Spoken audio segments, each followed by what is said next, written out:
on the red. And you'll see how these picks and bans line up against last time. So far, the exact same bans from game 1, the Kazakhs and the Malzahar. So if it goes true to chalk, it's Graves, Camille, and Shen Rengar. Well, that's Camille. The order is changed, but it could still be the same as in that first game. FlyQuest seemingly perma-banning, but the Shen comes out as a ban right here. Yeah, so pretty much everyone's doing the same things. We'll see if the Graves is still in there. It's actually going to be Lee Sin instead, so FlyQuest switching things up after realizing how darn good he was on it last time around. Svenskeren, potentially the best Lee Sin in North America. Super good game 1, was player of the game in TSM's first victory. And now it's a Rengar Graves pinch, and he's actually going to ban Jason instead so that they can both get one of these top-tier junglers. And I want to see, actually, if they consider Rengar above Graves. I know last time TSM said it was, but the Graves won.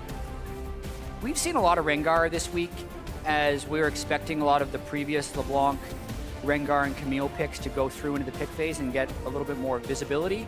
And I've not been impressed by hardly any of the Rengars I've seen on this current patch. The Q range being reduced makes him a little bit less sticky. The fact that he can't cleanse CC when he jumps in makes the countering him much more he doesn't capable. Remain immune. Yeah, and I just haven't liked it as a pick. So you can see it a little bit deprioritized here with the Tonks going down early with the Maokai. Yeah, of course, there's only been the one Shen ban, so Maokai is still going to be answered pretty easily by the Nautilus. They did the same thing they did in game 1, but you're right, we do see slightly different junglers now. Rengar, of course, allowed through.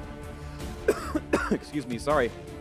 Yeah, I do feel like the Maokai is a smart pick, only because Hauntzer has been so good with Maokai that it's even more important to get the denial there, despite Nautilus being a potential thing to pick and somewhat match. And it will be Nautilus. Yep. Okay, Rengar Nautilus, so very similar champions to before. Graves not a surprise at all, and now the question is Varus, Jhin, Ashe, or is it something else entirely? LeBlanc keeps being banned away in the second round, so does Zed, and I wonder if Hai is going to care enough to actually pick one of these himself anyway, instead of letting himself get pushed down a little bit in the pool. Very true, because they're in a weird situation right here. If they don't go with the Jhin or the Varus, they're not getting it on the second round of picks. And Hai has been generally happy with his mid laners, especially with how much success he had Orianna there. So, once again, Varus deprioritized in a game 3 of a TSM series, neither banned nor picked. So, TSM, Zed LeBlanc, give pretty much anyone very good odds on that one. Is what they banned every single time so far in this series. This time around, though, they haven't grabbed their earlier support pick, so maybe that changes a little bit, but looks like he's going to be happy just to play. Yep, there's the same Zyra ban as before, so very much, well, I should say, very few changes have been made in pick ban compared to game 1. Yeah, super similar, you know. Malzahar still banned away. They're making sure Elimination is probably pushed on the Karma. The only change here, now Kassadin banned. That means LeBlanc is potentially available. As a first pick, yeah. And also Karma, I feel like, are 2 picks that could be traded back and forth.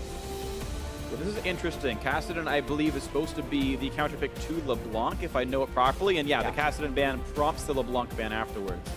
And now, even though Biofrost has had 2 decent Nami games, there's a chance they can get it back. And this is the game that Ryze hasn't been picked through. So that's actually what TSM just jumps on top of right now. That's a good with play. So many assassins already banned away.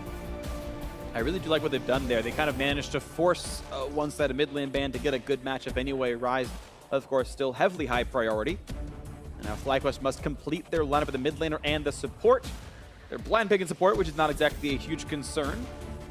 Karma's Karma's the one. For Elimination, he's played it in both of the first 2 games. But now, we wonder what Hai answers with. He has had good Corki games. His Orianna game was good as well.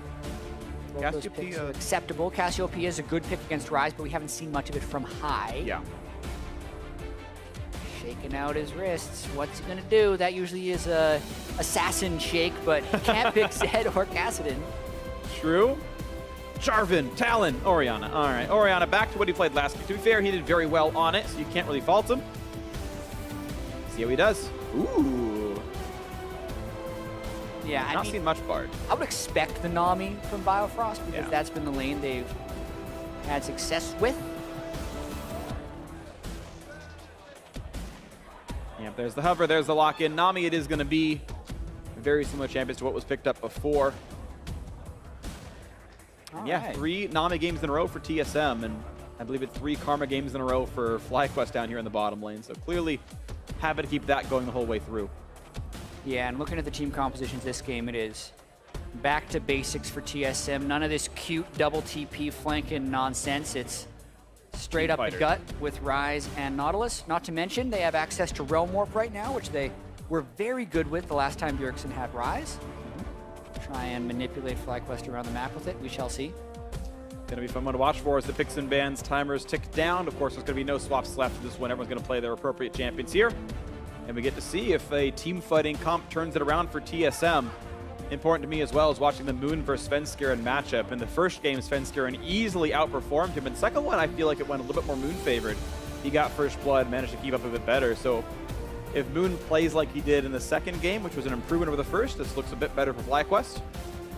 And obviously that Lee Sin target ban, pretty important as Svenskeren was otherwise demolishing in game 1 on that champion. Yeah, I agree. And if we look at the team compositions just from a raw synergy perspective, I love FlyQuest's team comp. They have the team fighting shields, they have natural ways to lock down whoever they want and then blow them up with all the range they can add with Graves, Jhin, and Orianna. So it's going to be a tough life for Ryze, I feel like, in this game, because if Balls just gets on with Maokai, I can see them bursting him down almost no matter what items he builds. Yeah, so the rest of the skill shots all land at that point.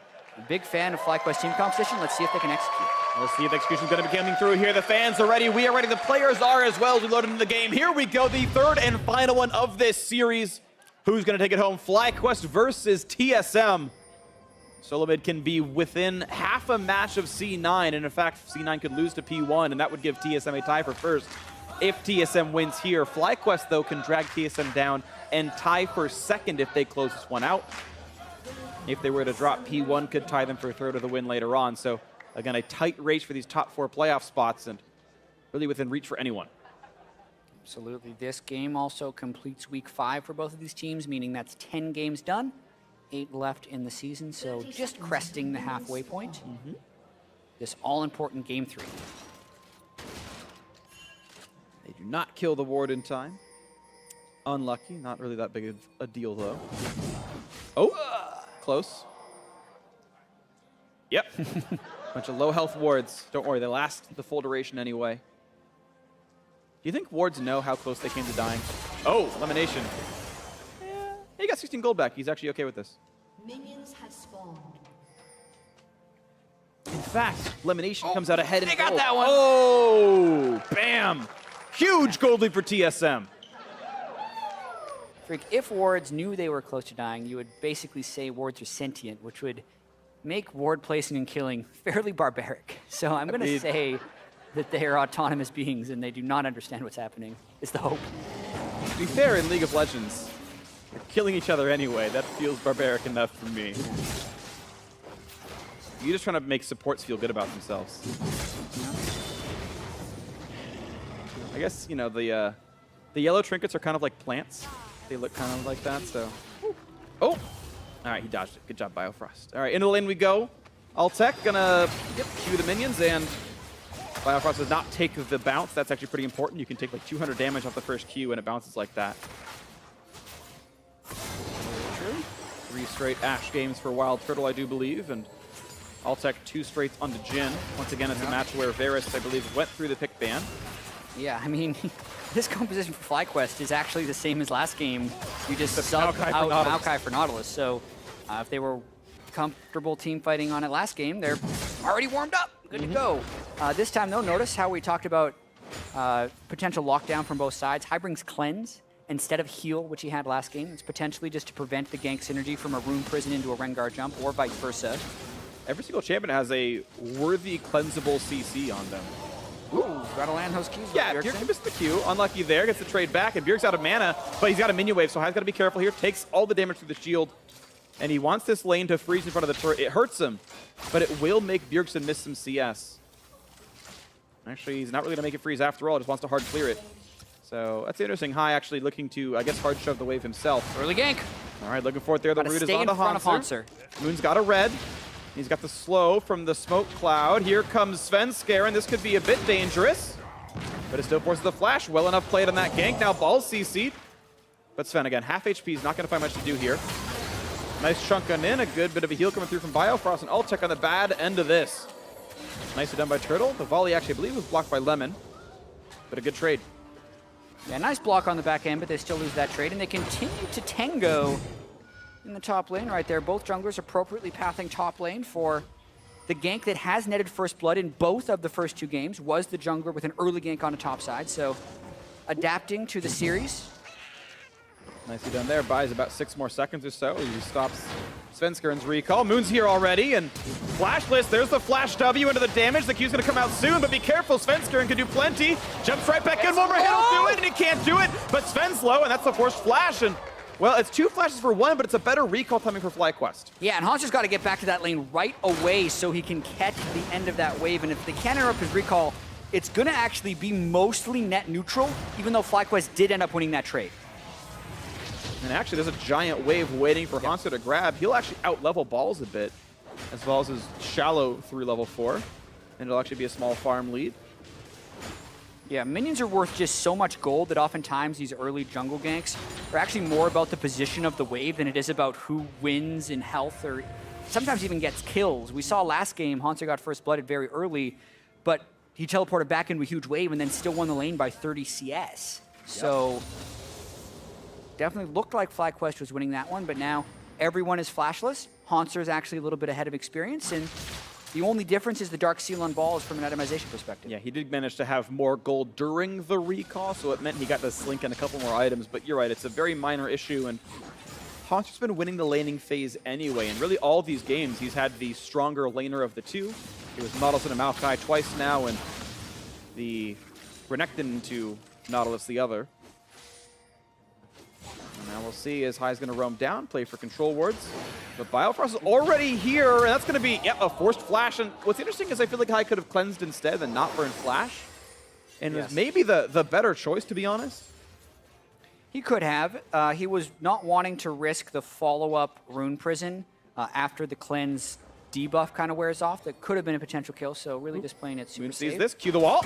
Oh, and Sven actually kind of intentionally stops short, but he doesn't have flash, so it's an easy kill.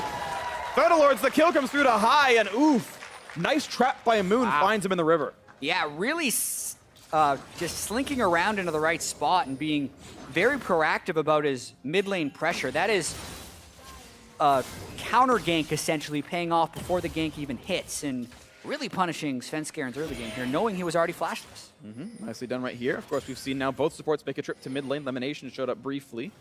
It means Altek's alone 1v2, and he's going to miss the cannon minion, maybe. As a result, I might have got it with W. I didn't quite see in time. Showed up anything to block it. Volley for a bit of poke, and it's going to be Altek under turret once again. Usually is difficult to last to under turret on a Jhin, and TSM generally pushing as a result.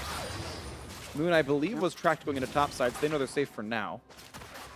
Yeah, TSM won this lane in CS pretty handily last game, and they are picked, in my opinion, to win the lane.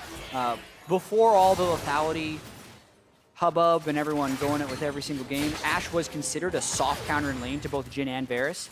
Then you add that to the fact that Nabi, one of the most potent laners, can out-sustain the Karma. TSM should be winning these lanes. It's a matter of not dying to potential ganks because they're usually pushed up. So those ganks come through right now. 300 gold lead to FlyQuest. Top lane farm has actually managed to equalize pretty nicely. Some of that could be the fact that Balls had the slight extra ability power and regen. Nita's really taken damage. They've just got full stacks on their corrupting potions, and Balls is letting Hanser push him in. They're not really fighting for the farm, and occasionally it means Balls misses 1 or 2. But both level 6, they're pretty safe. Actually 7 for Hanser, but at least getting the ult is important. There's the blue hand off to Bjergsen, and he's going to be back to lane. Bjergsen's already made it his great recall. Catalyst here is like the ideal first recall for a Rise, so that's pretty good for Bjerg to have that. Yeah. Had the very early recall for the Tier Legatus, and then was able to farm up pretty safely to that second one. Okay. But also have to credit Hai here. Double Thorns, getting the first blood and rushing into the Lost Chapter. Both these guys, plenty of mana to spare as they're probably going to shove each other in for a while. Yes, they are. And nice by TSM actually grabbing the Scuttle as well as taking the Honey Fruit to keep their sustain topped off. But it's, again, it's a better recall for Wild Fiddle that you get when you have lane control. It's Warhammer to double longsword, just strictly better items here. And that means the advantage might continue to grow here on the TSM side. Altek playing so far back, respecting the ultimate. I mean, they're completely pushed off the wave. They have to do this as well because not only is there an Ashe Arrow available, Rengar's level 6. So if Rengar was there, they'd have to be there, but when they see Svenskeren in a ward, they can be a little bit more aggressive. Yeah, if you power farm in the jungle, you can usually get that about 7 minutes in. You're almost always going to get ults before the duo lane does. They want to Realm Warp in to get behind him. Well, no flash. Ulti's in. The hook actually lands. Cleanse doesn't mean much. Shockwave pulls in. Hanser still goes down. High, of course, didn't have flash to get away. Not much he could have done about it. Nicely played. TSM find the kill. Yeah, really clever play there by TSM, just all piling up, waiting for High to get a little bit in there, and Cleanse be damned, he's not able to get away with no flash, so TSM just pulling off another good Realm Warp play. Well played right there, getting their first kill of the game. Gold is tied as a result of this one, and right away they go into a sub 10-minute Ocean Drake. That is a nice to have for the laning phase. Infinite mana on Biofrost makes his life so easy. Yeah. Pretty much all the sustain supports will tell you that Ocean Drake is their favorite. Watching this though, even though High feels relatively confident with wards, and he's in his turret by the time the Realm Warp completes, can't cleanse a knockup. An auto assault gets him right there, and Dirksen finishes him off. You can cleanse a Nami bubble. Yes. Because it's a weirdly coded knockup. It's a knockup that only lasts while the stun exists. Yep. You can cleanse that of, I think, a Yasuo R's knockup as well. Right, because it's coded as a different type of CC Yeah. as well. But there's another dive going on. All right, this time Moon might get it right. Lands parts of the Q. The root is still onto Balls. He's tanky enough, but they've got to respect the fact that there's someone else coming in. Sven does have flash, but doesn't go for the hard play. But unfortunately for FlyQuest, all they get is a trade of flashes. Yeah, that's the second time this series that Moon and Balls have not been good on their turret diving right there. That one didn't necessarily seem like they were doing that much wrong, but they just totally overestimated their damage. They had the turret aggro on the right person, but as soon as Svenskeren even looked, Balls had to flash away, so not much gained by that game. And not really. Hanser healthy enough to actually walk back into the lane, clear the wave, and then recall. And Balls didn't have that luxury. Of course, at this point in the game, top laners must save their teleports. You don't really want to get suddenly caught with a bot lane team fight and you can't join up. So that push actually just denies a full 120 gold or so. That Balls should not be willing to TP to gain. And I believe the wave's also going to slow push back towards Hanser just in general, based on where the minion wave is meeting. The Ball's going to accelerate that for now. But it means that very little was lost. Hanser got to push a full wave, it loses 2 melee minions. That's it. And Balls lost basically that whole wave, as we said. Yeah, items mostly mashed in the top lane, and as you mentioned, both guys saving their teleports because they've reached the point in the matchup where it is a noodle fight. They both just built Spectre's Cal to defend against each other and not help their damage in the slightest, so they are now looking for opportunities to teleport into fights while they shove waves in. See, right now, look at this bottom lane difference. 24 minions off, maybe not quite that now, but 20 is a pretty substantial lead. For playing the same lane, it certainly went much worse than the last one. FlyQuest cannot kill off the regular Sightstone ward. They'll get the control ward, but it's TSM with the vision lead here. Early Darksteel for Lemonation, that's a bit surprising to me. I would agree too. Darksteel and Boots. It's like, you could just upgrade your different items instead. Svenskeren actually caught on the wrong side of this fight. Jumps in towards High. TP's coming in. Gonna be matched a little bit later by Balls. Shockwave doesn't get much done in a Bjergsen, and suddenly Moon's alone as well. That is an easy 2 for 0 that FlyQuest did not see coming, it seems. Easy fight for TSM. We talked about wanting to teleport into the fight, and Hanser is able to find the right fight right there. High caught completely in the river, and so much of that is because of the duo lane pressure in the bot lane. TSM consistently pushed in, consistently has river control, so when High wandered, TSM pounced. Really nicely done there. 1,000 gold lead, and looks like bot lane is going to be first turret gold, just like it has been in the previous game. They'll have to wait one more wave, but it's certainly very low. Factor, they'll get it. Okay. Yep. And down it goes. Hanser walks in to say, I deserve this gold. And a red buff steal as well. TSM getting everything they could want right now. Yeah, decent size early jump. Hanser has been gone for a while, however, so looks like Balls can probably trade back this turret. No teleport to come up and save that. So it's pretty much just the first turret gold bonus as far as the turret trade goes. The kills, though, going to create the majority of this 1,500 gold advantage. Yeah, 2 kills, the red buff steal, and the fact that the turret gold went to arguably better people. Say Wild Turtle getting money is maybe more important than Balls getting money. Those are not that far apart.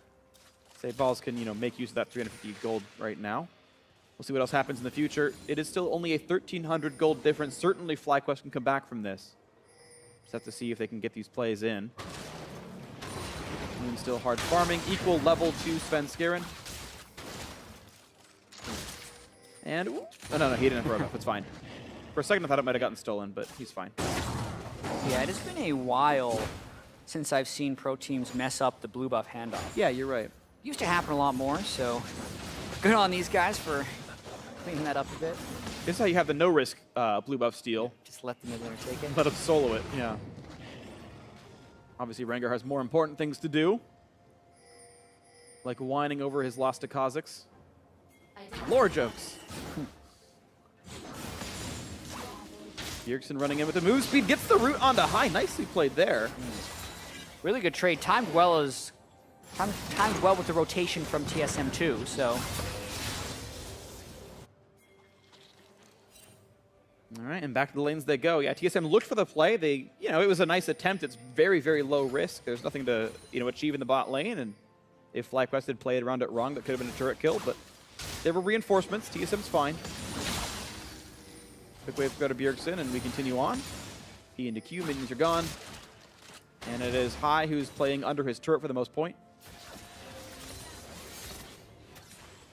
And wait to see more of TSM's methodical, slow gold leads playing out. Bjergsen trinket ward over the wall, and back we go into the wave clear game. Yeah, but TSM still playing this fairly slow game, and slow game where TSM is in the lead does seem to be where they're most comfortable. They want to make sure they can keep FlyQuest from forcing TSM into quick decisions, because that's how FlyQuest got a lot of their advantages, at least in game 2, but this is now becoming a fairly consistent trend throughout the series where TSM wins the laning phase in early game by a little bit, then tries to hold on and close out a victory. See what they can grab. FlyQuest hoping their dynamic calls can do something. Now we're onto the Cloud Drake though, and TSM not going to be challenged at all for this, just kind of cashing out their early game lead so far with a on cooldown Drake take with ward control. No fancy rotations needed. FlyQuest knows they can't fight for it, or at least it seems they don't think they can. And there we go, 2-0 in Drakes, and TSM feeling good about that. Yeah, the Ocean as well just empowers their laning phase. Not underestimate or understate how good it is to get an Ocean Drake for laning phase. It's actually ridiculous. You trade them and then you just get back to full and you're like, why are we even fighting anything? Yep. You actually feel pretty powerless if you're fighting against an Ocean Drake. You get in those games where like the level 4 Kha'Zix solos it and you're like, you didn't even deserve this. You're beating me lane anyway. Screw your jungler. It's good, very, very sad. That's me in most games. I feed a lot. With like 7 average deaths a game, it's actually pretty shameful, even in wins. It's a stylistic choice. Yeah, I like to call it a triple-double if I have 10 or more kills, deaths, and assists. Then it sounds good. In some sports, that's admirable. Yeah. Less so for this one. Hanser pushing up the waves. He's actually got Wildcard joining him now. TSM making the first kind of dedicated rotation to this game, putting the dual lane up there, and Sven joining as well, which means it'll be a very, very fast turret kill. Balls could not possibly won before this. And he's trying anyway because Moon's around, but the bubble lands. Oh dear. And he couldn't possibly win before this. He's going to try anyway and just dive for it. Bifrost has aggro, and he flashed away in time. That's an easy kill that Balls should never have given away. Yeah, Moon was behind him as well, so I think the idea was that they were going to somehow outplay them in that situation, then try and trade a turret down bottom side, but they're really just daring TSM to execute a proper turret dive, and TSM does. So FlyQuest then punished for that move.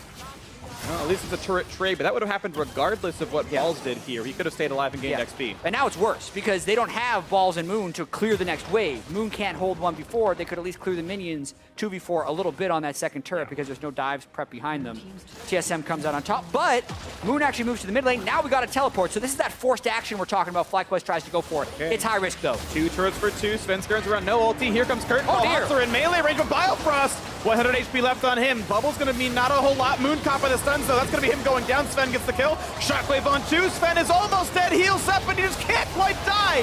FlyQuest just can't kill him off. They're forced to flash away. High's out of mana. Looking for the next one in, and it's going to be High already dead, and Hanser just slinking out. All of the health bars flashing red, but it does not matter. The cleanup is there. That's a 3 for 0. Looking to make it 4 if they can. They will. And there it is, a double kill in. TSM 4-0 in that fight, a catastrophe for FlyQuest. Yeah, they're looking to turn this one into a stomp because that is a 7-kill lead and they have exactly the right response to FlyQuest Siege in the mid lane. Alltech opens up, had no idea Hanser was already behind him, wastes the curtain call, and even though High lands an admirable shockwave on 2, it doesn't finish anyone, then he's run out of mana. So Bjergsen can just walk in the back of the fight with no threat whatsoever. Everyone can basically go melee range. They clean out the rest of them right here. And then presence of mind to Realm Warp down for the Karma kill at the end as well. Just icing on top of the cake. I absolutely agree. So a sweet tooth for TSM. They've gotten everything they needed here in this one. 5,000 gold lead. Mid lane outer killed off. 4-3 in turrets, actually not the biggest difference. Will give some props to FlyQuest for their ability to trade against good rotations, but again, definitely some mistakes in the fights, and we'll see if they can collect anything back on this. So it is an easy red buff. Sven does not take it away. Yeah, very even kill distribution for TSM as well. Pretty much everyone with a roughly 1,000 gold lead over their opponent. So in the current state, that's actually incredibly good. And TSM should look to force because they have 2 completed items on all those 4, whereas FlyQuest is still sitting on 1.5. And that's a really big moment in the game as far as power spikes go. Absolutely, there we go. It's slow on its fertile. FlyQuest who forces instead. Flashing out, Balls catches in, and Moon gets the kill. So there's something, and it's actually a penta assist. Everyone actually part of that fight. Oh, wow. And maybe FlyQuest can get something done. Svenskaren's ulted, but he can only jump balls for a crit. That won't mean much. Rise still in the bot lane. He's pushing for bot lane tier 2, so Bjergsen's getting a lot done as they are base racing like in the last game. Yeah, really interesting by FlyQuest. Again, as TSM is cresting super large power spikes, go for a pick anyway. They get it, and now they're forcing TSM into a big play, going for an inhibitor turret. Even in a 4v5, TSM might be able to take him. FlyQuest want it, though. It's a 3v5 because Svenskaren's not in the fight. He was clearing out the mid lane wave, so 3v5 is what they're going to take. They're going to get a lot of damage out of Hanser. Shockwave is available. Hanser's going to die for this one. Maybe a bit of a waste on the Shockwave, but he wanted to predict Flash with it.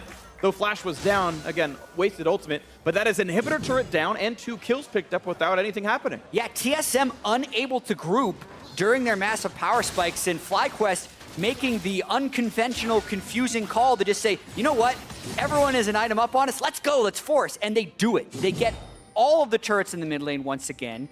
They're closing the gold lead substantially, and they pick up 2 kills, so it pays off for FlyQuest. Does. They say go. They don't answer Bjergsen's split push. They do something else because Bjergsen's missing. He doesn't have TP like he did in the last game, and they found the opening pick, and maybe you blame Turtle, I don't know, but it still went nicely enough. FlyQuest get a couple out of this. 5-5 in turrets now. But Bjergsen is farming a Storm. 228 minions, highest in the game by a lot. You can see 9,500 gold, 1,000 over actually anyone in the game. Yeah, so incredibly fed. The solo turret gold he got in the bottom lane add to that, but inhibitor turret exposed once again. I mean, we've kind of seen this before. TSM hasn't defended that mid lane turret well, and FlyQuest has been able to make some very decisive and quirky calls, I'd have to say, because just thinking of that from a macro perspective, you want to play defense as a team that's down by 5,000 gold when the other team has all the power spikes on you, but FlyQuest do the exact opposite, and it's almost like only a crazy person would go aggressive in this situation, but because TSM didn't prepare for that, and they're like, let's dictate to them, let's force a split push, Turtle steps out of position, TSM didn't set up the prey properly, and FlyQuest instantly pounce on it, and that's the wild card factor that this FlyQuest team has over other teams. This will be a triple Cloud Drake game. TSM already have 2. The next one to spawn is going to be a 3rd, and well, if you're going to play the rotation game, I feel like running fast helps you line up against that pretty well. This actually could really help TSM against the way FlyQuest plays. And they can react a bit more cleanly to what's going on. Gold difference still, 3,500. There's a lot to work through, but FlyQuest have Baron control. And they're looking for Bjergsen. Can he Realm Warp out? If he doesn't see it coming, he's not going to have time. Okay, they see him. Can they land CC? Nope. Yeah. All right, good escape. Alltech essentially wasted his Deadly Flourish early, and then Bjergsen saw, well, there's no way they can apply damage and hit Deadly Flourish again before I can Realm Warp out. And since Balls wasn't leading the charge with something like a Twisted Advance or a Q, they were unable to interrupt. Yep, so not a lot really gained on either side. It's often hard to make use of that Rise ulti cooldown, so don't expect that to be a meaningful cooldown missing. TSM able to push in the mid lane wave, and they're back to pushing top. All 3 lanes actually are pushing in TSM's favor. It's much more vision for the red team. They're getting more out of the map. Thankfully for Moon, he's not losing his jungle just yet, but it doesn't take long till you start getting wards in there and you make his life even more difficult. Yeah, keeping up his farm pretty well. Looks like both him and Svenskeren are going to be going for Edge of Night as their serrated Dirk upgrade. But as the waves are continually pushed in for FlyQuest, the answer more and more becomes, well, if we want to make a play, we should just go mid lane. That's where the explosion inhibitor is, and that's a rather risky strategy to pull off, and it's about who can get the pick on whom. Will Wild Turtle fire an arrow for an initiation, or will he get caught again? Well, Edge of Night is on. Here's the ulti in. Damage on a Turtle to hit one shot. Now looking at Hanser, then back to the mid side. He lands a couple of these hits. Biofrost a little low. Hanser the front side. Bjergsen catches in though, and it's going to be Elimination stunned up and blown up. He's gone to the start. Beautiful and a double bubble means a lot more is going to happen. Redemption to buy some time. A double kill in. Make that a third as Balls is going to drop, and well, nothing's happening well for FlyQuest at all. It's only High left alive, and he's not going to stop this one. Into Baron TSM goes. Yeah, that's about as good as the collapse could have gone for TSM as they get everyone access to the back line with the delayed ultimate coming in from Svenskeren. That's a 25-minute Baron for TSM. No chance to steal it. There we go. TSM going to be up. It was 5,500. Make that 7K now. Minion waves don't even need mana curing. They can just reset right away, buy their items, and really push into this game. A blue buff skill to cap it. And TSM could close this out. Yeah, still notice how they wait a little bit to try and get the right flank initiation. This is why TSM just executes so much better with Hanser on a tank. He's the one who keeps them occupied while Bjergsen and Svenskeren flank around with the Ash Arrow that still catches Elimination. But then just the knock-up chain from Bubble to Nautilus ultimate just gives FlyQuest no chance. High Moon combo has to turn tail and run away at the end of that one. Not the fight FlyQuest was looking for. Yeah. Oof. And unlucky, you know? The facepalm comes in, and FlyQuest knew after that Game 2 win, even though they were starting to take a couple of losses, that they were catching back into the game. They had gotten those 2 picks in the mid lane. They took the inhibitor turret. Gold lead was only 3K. You can clearly come back from this. And then that team fight, they chased into the Nautilus. They grouped up. Obviously, we saw Bjergsen got that flank, and it's like, oh, that game, it was within reach. Now it's going to need almost a miracle. Yeah, well, if you're looking for a team that can come from behind, it has often been FlyQuest. They had the open inhibitor in the mid lane, and if TSM missteps within the base and High gets a good shockwave, there is the potential for the turnaround. However, there's a lot more magic resist on TSM this game. They have the Abyssal Scepter, the Edge of Night, they have a full tank. The only guy without a magic resist item is Wild Turtle. So it is a harder fight for High to turn around if he's looking for another huge performance on Orianna. Let's see if it can happen, though. The burst damage is still there. Graves, Maokai, and Orianna can still hit 5 people at once for a couple hundred apiece, and maybe it lines up, but they're going to need something a bit magical here. TSM split pushing their way in. Ryze and Rengar in the mid lane, now ulting down to join Hanser in the bot lane. Bringing a couple minutes with them, and it's going to be the 3v1 against Balls yet again. Takes a while. It'll take some time. The Shockwave buys a little bit as well, and maybe this actually works for him. Redemption buys a bit. Still into Hanser. Shot's going to come through. Autek gets a kill. Balls still durable on the front side. Gets away from Bjergsen. Turns out they reacted in time, but Balls is hit up. He gets crit up, and he gets killed off. Nicely played. A 1-for-1. Both teams lose their top laners. Yeah, a moderate misstep, though, from TSM for sure. Not sure what they expected to accomplish against the Sunfire Cape Spirit Visage Maokai when they go down like that. They do not kill him close to in time, and then do eat the Shockwave that was the way FlyQuest could get back into the game. I say it's lucky for TSM to get out with a 1-for-1 trade. Yeah, it was very close to getting more for that from FlyQuest, and actually very fortunate that Balls died at all. He actually died with Flash up, so I feel like maybe a misplay from him to even give away that death. TSM say, okay, our bad, let's reset, let's try it again. And they've still got that 40 seconds Baron buff, which they can use to try one last time, or just turn for the Cloud Drake. Yeah, well, they actually feel like they have an angle onto do. someone. Hello! Satchel's over, but he is alone. Now, can he get the reinforcements in time? Here comes the Dissonance for the move speed delta. Well, hold on, though, because the rest of the team is still coming into the realm. Warp Shockwave, and yes, it's going to pull in a couple. Good early damage. Biofrost doesn't get hit with the root, though. Sven in the wings, and actually there's no Ashe close by. That is a nice Shockwave, though, well timed by High Moon. Oh, he's gone. He's just done. The arrow and the Svenskeren combo comes through, and that means it's the third Cloud Drake easily. So pretty. Moon thought he was safe because he had the Edge of Night shield active, but Svenskeren clears it for the Ashe arrow, and that was nearly the defense FlyQuest needed. This high completely stuffed the Realm Warp with Orianna and saved Lemon Nation. But on the backside, Moon falls. TSM get a slight lead. Now without Baron, though, so much harder to break the base. And TSM actually prioritizing the base over the Drake, of course, as you only have sometimes the enemy jungler is dead and a inhibitor turret's harder to kill, so they use this time to go for the durable objective. Stun's gonna land on the 3 people. It's still a 5v4. Moon's alive in 4 seconds. And it's enough time for the inhibitor to be killed off. And they go out on the balls. Look at the damage output there. Back on his fence scare. They can get him with one more shot. And they do. They pick out the jungler. The over-aggression once again actually turned around. The inhibitor itself actually lives.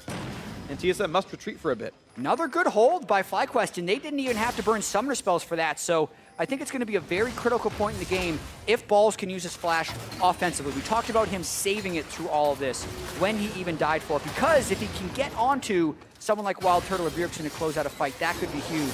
And also, if TSM would have killed this Drake, I believe, 30 seconds earlier, another Drake would have been respawning before the Elder, but now they got pretty much as close as they can get to a 35-minute Elder Drake. Which actually might have been intentional, to be honest. I didn't think of that, but I actually wanted to say, you know what, kill it after 29, and that way we ensure we can start using that to close the game out. TSM, obviously the team with the lead, just wants major objectives like these to grab as game-winning plays. It's much easier, I would say, to kill an Elder Dragon than it is to kill an inhibitor turret or a Nexus turret. So TSM wanting more levers that are easy to reach. Yeah, and you can see the gold lead having little hiccups here and there for TSM as FlyQuest has mounted some successful defenses here and gotten picks where necessary to halt TSM pushes, but the item lead is still very real. The death cap is being built by Bjergsen right now. When he gets that, he's going to be massive. Wild Turtle has a big item lead onto Altec right now. He's built up his crit scaling as well as his armor pen right now, so that's huge. Exactly the point you want to be at as Ashe, where you do outscale the team.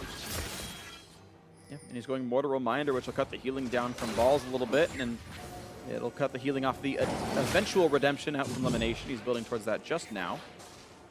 But it might not really matter. It's a 9,000 gold lead. TSM kind of have all the tools they need to close it out without any more completions. And with 1 minute until Baron spawns, looks like that's what they're playing for. Just taking away the jungle, putting the wards down, and being ready to play for a game-winning neutral objective. TSM just looking to keep FlyQuest pushed into their base, get as much board control as possible to try and eliminate FlyQuest's ability to defend safely. Once again, TSM had a very tough week up on the schedule with Cloud9 and FlyQuest, who have basically had that battle for first at the end of last week. Both these series have gone the distance as well for TSM. 2-1 over Cloud9, looking for a 2-1 over FlyQuest. And yeah, you're right. It's the hardest possible week they could have. It's first and third. FlyQuest all up the mid lane. There are flank positioning. It is an open inhibitor, keep in mind. But you're right, the flank is there, and they've got to navigate this properly and cut off the angles. Rise a bit by himself, but he knows it's coming.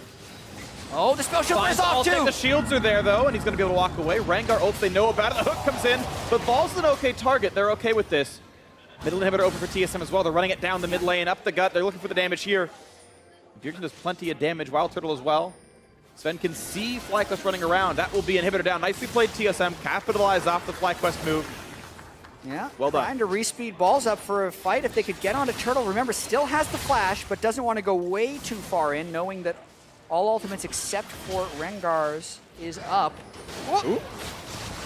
Maybe aggressive by Hansu, roots into the front line, and Balls is going to when the fight actually starts. Bubble is on, 2 mans down in the back line. Tidal Wave buys a bit more as well, but Curtain Call gets the full channel time, and it's going to be Realm Warp to get out. TSM don't want to take any more damage. They know they can get forced, and Hansu was too low to team fight. I wonder if FlyQuest go for the YOLO Baron and say, I dare you to fight us. I mean, super risky. There's a massive minion wave in the bottom lane right now that may end up taking the majority of the turret by itself, but FlyQuest does love forcing Baron. 10,000 gold down in a 5v5. This is very risky. Well, they saved their ults. Everything except Maokai and Jhin have ultimates available. Wild Turtle, only one of his, but as you mentioned, there's a minion wave in the bot lane. That turret went down. FlyQuest were only able to pull a teleport cooldown out of that play. And the thing is, now TSM get to run right back over to Baron, and they run fast. Yeah, and there's no turret to clear out those minions anymore. And not to mention, TSM already on the Baron, but at 5v5, it's a little bit smarter with an 11,000 gold lead, but still a chance for FlyQuest to turn the game around if they get the right fight. Balls might have position. Watch for Shockwave. Balls gets bubbled. That's okay. He's in towards the team. Can they find the intro? His ulti's on. He's waiting to find Bjergsen overextending. He's waiting for the push.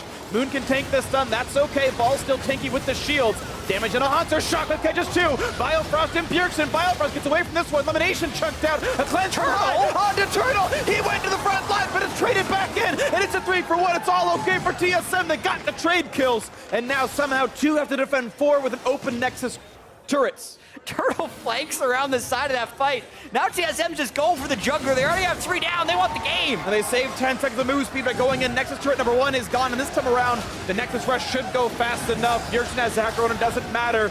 Solo mid's going to close out this series. I have to believe it. 20 seconds of the respawns. And yesterday they took down Cloud9. Today they take down FlyQuest. TSM take down their toughest opponents in the North American LCS back-to-back. And they improved to 8-2. I would assume they're trying to get the damage down, and the Nexus falls. We are right after all. Well played, TSM. They beat the hardest possible competition at this point in time. And they are half a match back from Cloud9 for first. Yeah, you could not schedule a harder week for TSM, but they show up with double 2-1 victories.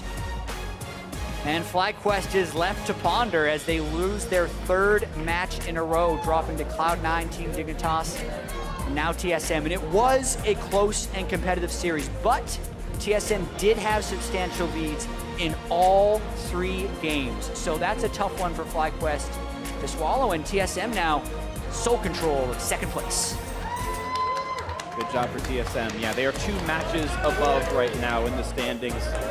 8-2 versus 6-4. Phoenix One can only go as high as 6-4, I believe, if they win their match against C9. And hey, TSM can hope that happens, because that would mean they tie C9 for first. That'd be cool.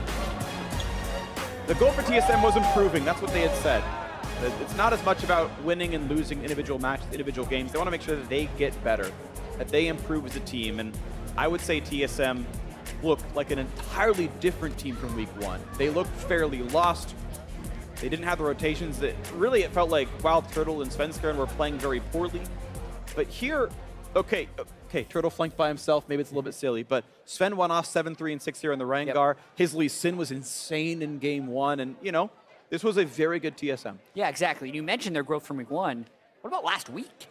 They had a bad week last week, and it has been some inconsistency, but the more they're able to win games like this against the top competition they can face in North America, the more confident that they're going to become. Yeah. Right? Wild Turtle, clearly playing with a lot of confidence at the end of that game. He has actually been the one to get picked off more often than the rest of the team. If we just kind of look at the trends across this week, when they win, Hanser, Bjergsen, and Biofrost almost never die. Yep. The people that are getting targeted have been Svenskeren and Wild Turtle in most of these games, and we can see it again here, right?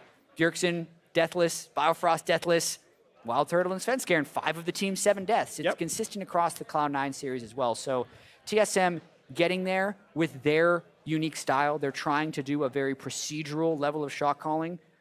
Definitely not reaching the pace they were at last year in the summer split with Double Lift helping with those shot calls. But if they can keep leveling up Hanser into that secondary leader, and his tank play has been immaculate in a lot of these games. Yeah, agreed. That's the way forward for TSM. And I believe we have a replay of the last game team fight. We're going to pull that one up right here, and it's looking for the shockwave, and they just can't get it onto the targets. Yeah, but they need to display a high level of patience in these fights, and it's a very spread out fight, but they're getting a decent amount of damage down just with Hanser blocking pretty much everyone for TSM, and the shockwave does land, which is a little scary for TSM. Turtle, a little crazy here with the flank on the side, but he arrows and looks for the execution onto high, and even though he does die, it does open the window for Svenskeren to jump in the back of the fight and get the double kill, and that's all she wrote. Once they had the 3-for-1, even if Wild Turtle is down, they have enough damage with Ryze and Rengar, Realm Warping on top of the super minions that are already here, and probably the least climactic call you were hoping for to end the game. It's like, and they're definitely going to win, but it's just going to take a while because they slowly turrets have a lot of health. Try to kill turrets, yeah. As much as Turtle actually suicided there, it pulled the Maokai away from the front line. Like, everyone else was exposed because it pulled balls over, so, you know, I'll give him some credit on that one. I think Turtle was okay in that. But it is time to hear more about that win. We're going to send it over to Riv and TSM's jungler.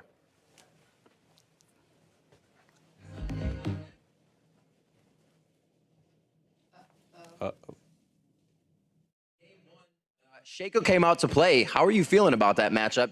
It's not really something you have to say, we're changing up our composition, right? Yeah, so right now 1-3-1 is pretty strong, and you see a lot of teams picking up. So we knew we had a stronger 1-3-1, but then once they picked Shaco, it was like kind of weird because he kind of won a split push as well. But I think everyone kind of know how to play against it because in solo queue you play a lot against Shaco. There's a lot of 1-tricks, so you kind of know what the champion does. And his early game is not that good, only if he gets like a cheese level 2 gank off or something. So yeah, we just knew what to do against it. Absolutely. And another game going to 3 for TSM. You guys have 27 played this spring split, 2 more than Dignitas right behind you at 25. Do you feel like this can come back to bite you if you keep taking games to 3, or do you guys feel comfortable in the mix? I mean, it's more fun for us because we get more stage experience, kind of like we get to play more games, so we have more practice than the other teams maybe. And I think we're just taking the spring split to like learn and just get ready for playoffs and like for summer and worlds. Absolutely. Looking very good in the jungle yourself. These games got pretty intense. So what were the calls, and were they coming from you towards the end of these games? We saw the base race in the first one, and then the intense calls late game. Where are these coming from for TSM?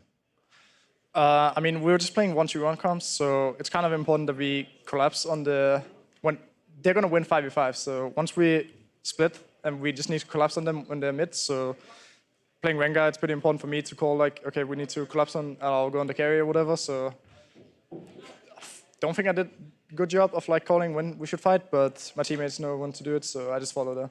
It seems so. You guys in the late game look really good on the engages, and you're able to come out on top. Final question, Counterlogic Gaming to start off next week with a little break since you don't play right away. How do you feel about that since they're looking a bit better?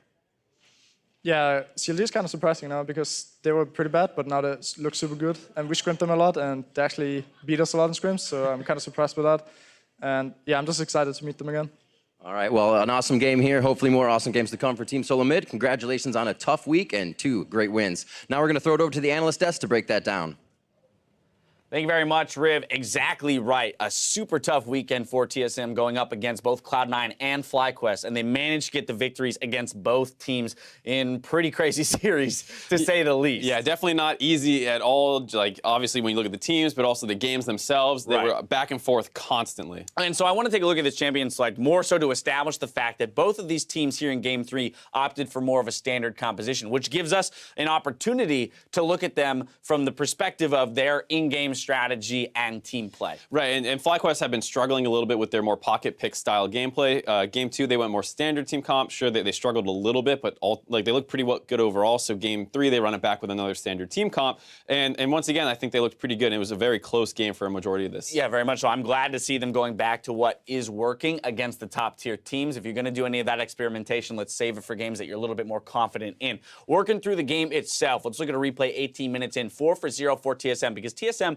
did wrestle control away from Cloud9 for a larger part of this third game. And this is where some of that creative shot calling by FlyQuest come from. There was the initial turret trade where balls had died, and then they try and push up mid to get even more off the play, but a great TP flank by Hanser interrupts Altec's contribution in the fight, and FlyQuest, because they had stayed on the map so long, are low mana on a number of people. I was going to say, good ultimate out of high there, but you notice that his mana bar is non-existent at this point, so for the remainder of the fight, his entire DPS is relegated to auto attacks, and then you have Altec retreating out of it. So an unfortunate situation for them to end up in that team fight. Right, it's the kind of thing where if you have mana on your Orianna and Altec actually saved his ultimate, you are able to keep shielding your Maokai who keeps walking forward, and the Jhin is providing cover fire over the back. The fact that they did run out of mana and they did use some of their cooldowns early means that that fight is too easy for TSM to end up winning. But good recognition out of TSM to say, hey, they're extended. We've got the ability to TP flank from the Nautilus and disrupt the team quite a bit. So it was a great fight out of them. Now let's push forward 24 minutes in the game. Another 4-0 plus Baron for TSM.